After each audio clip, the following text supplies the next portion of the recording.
Good morning guys! So ayan, ang almusal namin today is tuyo, tama.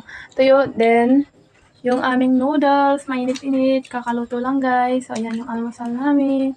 Kasama ko mag-aalmusal ang aking asawa, ang aming baby, si Rere Jane, ang aming kapatid. So ayan.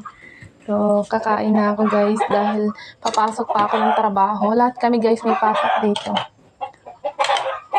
So, ito guys, masarap ang tuyo, partner nitong noodles. Ayan. Sarap. Sarap nitong tuyo guys, oh.